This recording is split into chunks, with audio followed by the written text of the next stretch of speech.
Bonjour mes chers élèves. Aujourd'hui, on va voir une nouvelle notion pour les premières années moyennes. C'est l'illustration. Maintenant, regarde bien et dis-moi ce que tu vois.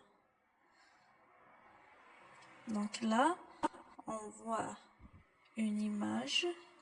C'est une image qui représente des fruits et des légumes.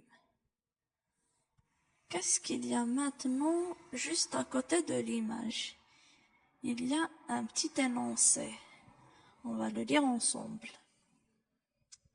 Pour être en bonne santé, il faut consommer des fruits et des légumes, comme la carotte, la banane, la courgette.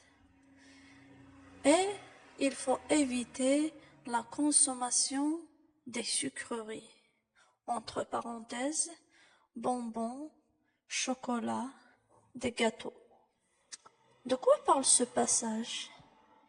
Il nous parle des fruits et des légumes qu'il faut consommer et aussi des sucreries qu'il faut éviter. Donc, d'après cet énoncé, quels sont les fruits et les légumes qu'il faut consommer? Il faut consommer des bananes, des carottes et des courgettes. Quel est le procédé que l'auteur a employé? Il a employé l'exemple. Il nous a donné des exemples sur les fruits et les légumes qu'il faut manger. Par quel mot il a introduit ces exemples? Il les a introduits avec le mot comme. Remplace comme par un autre mot. Tu peux le remplacer par tel que ou bien par exemple. L'auteur a donné aussi des exemples sur les sucreries. Relève ces exemples. Il y a bonbons, chocolat et gâteau. Par quel signe de ponctuation il a encadré ces exemples? Il les a mis entre deux parenthèses. Alors, pour donner des exemples, on emploie soit les expressions comme, telles que, ou bien par exemple, ou bien des signes de ponctuation comme les parenthèses ou bien les deux points. Maintenant, que représente l'image par rapport à l'énoncé? L'image nous aide à comprendre mieux l'énoncé. Parce que l'énoncé parle des fruits et des légumes, des sucreries aussi. L'image nous montre aussi des fruits et des légumes.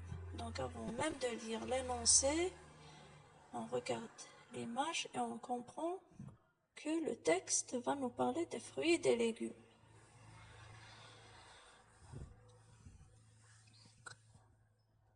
Que représente maintenant la dernière image? Elle représente un petit schéma. C'est un schéma de quoi? C'est un schéma des produits alimentaires qu'il faut consommer pour être en bonne santé. Donc là, tu vois les 7 familles d'aliments, n'est-ce pas? Et le rôle de chacune de ces familles. Donc on l'appelle un schéma.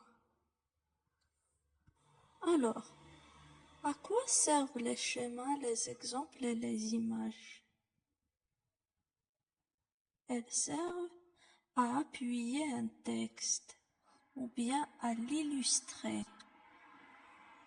Illustrer veut dire mieux expliquer, donner des exemples, donner des explications.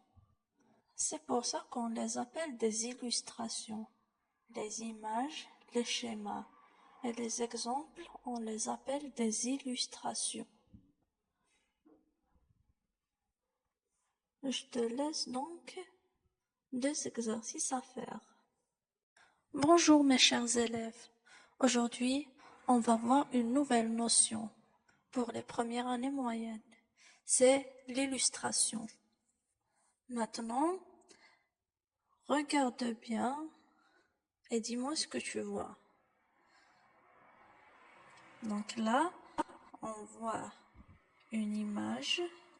C'est une image qui représente des fruits et des légumes. Qu'est-ce qu'il y a maintenant juste à côté de l'image? Il y a un petit énoncé. On va le lire ensemble. Pour être en bonne santé, il faut consommer des fruits et des légumes, comme la carotte, la banane, la courgette. Et il faut éviter la consommation des sucreries, entre parenthèses, bonbons, chocolat, des gâteaux. De quoi parle ce passage? Il nous parle des fruits et des légumes qu'il faut